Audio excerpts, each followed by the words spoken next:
Israel और Hamas में जारी जंग में शिद्दत आ गई और मकबूजा फ़लस्तीन के इलाके गजा में 27 अक्टूबर से जारी ज़मीनी ऑपरेशन के दौरान हमास के ताबड़तोड़ हमलों में माली नुकसान के साथ साथ इसराइल का जानी नुकसान भी बढ़ने लगा। हमास के अल-कसाम ब्रिगेड ने ताज़ा हमलों में मजीद इसराइली फौजियों को निशाना बना डाला। इसराइली फौज पर रॉकेटों मार्टर गोलों से हमले किए गए, जिसमें कई इसराइली फौजी हलाक और जख्मी हो गए, जबकि मरकावा टैंक और बख्तरबंद गाड़ियों समेत मुतादिद फौजी गाड़ियां तबाह कर दी गईं। इसराइली अफवाज ने गजा के ज़मीनी ऑपरेशन में मजीद 5 फौजियों की हलाकत की तस्दीक की है। इसराइली अफवाज के मुताबिक 17 दिसंबर को गजा में ज़मीनी ऑपरेशन में अफसर समेत 4 फौजी हलाक हो गए, जबकि 14 दिसंबर को हमास के हमले में जख्मी होने वाला इसराइली फौजी भी मर गया। इसराइली हुकाम के मुताबिक अब तक गजा के ज़मीनी ऑपरेशन में मरने वाले इसराइली फौजियों की तादाद 127 तक पहुंच गई है, जबकि सैकड़ों फौजी शदीद जख्मी हैं जिनका इलाज इसराइली अस्पतालों में जारी है। मकबूजा फ़लस्तीन की मज़ाहमती तंजीम हमास के अस्करी विंग अल-कसाम ब्रिगेड्स ने 17 दिसंबर को इसराइली फौजी गाड़ी पर हमले की वीडियो भी जारी कर दी। वीडियो में फौजी गाड़ी को मुकम्मल तबाह होते और इसराइली फौजियों को झुलसी हुई हालत में भागते हुए देखा गया।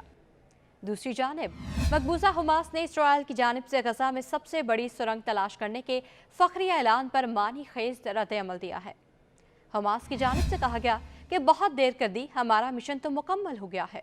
गुज़श्ता रोज़ इसराइल ने दावा किया था कि गजा में अल-कसाम ब्रिगेड्स के ज़ेरे इस्तेमाल सबसे बड़ी सुरंग तलाश कर ली है और ये सुरंग 4 किलोमीटर तवील और 165 फुट गहराई में जाती है, जिसमें बिजली का निज़ाम भी मौजूद है। ये सुरंग एरिस बॉर्डर क्रॉसिंग और इसराइली फौजी छावनी के करीब है।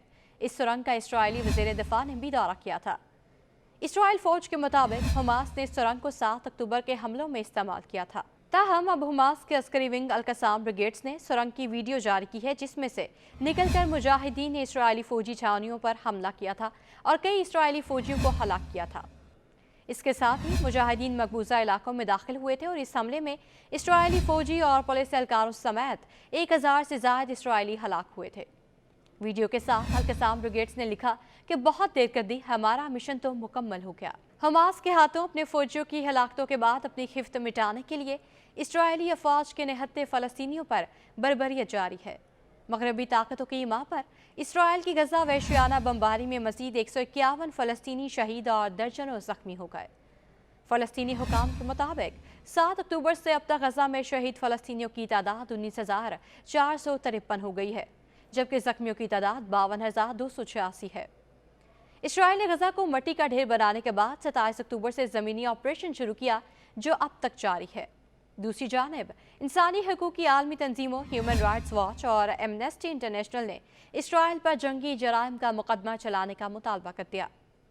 गैर मुल्की मीडिया रिपोर्ट्स के मुताबिक ह्यूमन राइट्स वॉच ने इसराइल पर जंगी जराइम में मुलविस होने का इल्ज़ाम लगाकर अमरीका, बरतानिया, कनाडा और जर्मनी से इसराइल को असलहे की फराहमी फौरी रोकने का भी मुतालबा किया है। एक बयान में ह्यूमन राइट्स वॉच ने कहा कि 13 अक्टूबर को जनूबी लबनान में अमरीकी, इराकी और लबनानी सहाफ़ियों पर इसराइली हमला जंगी जुर्म है। ह्यूमन राइट्स वॉच के मुताबिक इसराइल को पता था कि वो जिन लोगों को निशाना बना रहे हैं वो सिविलियंस हैं। याद रहे कि 13 अक्टूबर के हमले में बरतानवी खबर-ए-रसां एजेंसी रूटर्स के इसाम अब्दुल्ला जाँ बहक, जबकि अल जज़ीरा के कैमरा पर्सन एली बराकिया और रिपोर्टर कामन जुखादर समेत दीगर 6 सहाफ़ी जख्मी हुए थे। दूसरी जानिब एमनेस्टी इंटरनेशनल ने भी 13 अक्टूबर को सहाफ़ियों पर इसराइली हमले को हदफ तनकीद बनाया और मुतालबा किया कि इसराइल के इस हमले की जंगी जराइम के तौर पर तहकीकात की जाएँ। एक बयान में एमनेस्टी के डिप्टी डायरेक्टर बराए मशरिक़ वस्ता और शुमाली अफ्रीका आया मजजूब ने कहा कि आलमी कवानीन के तहत अपनी पेशा वराना जिम्मेदारियाँ अंजाम देने वाले किसी सहाफ़ी को निशाना नहीं बनाया जाना चाहिए।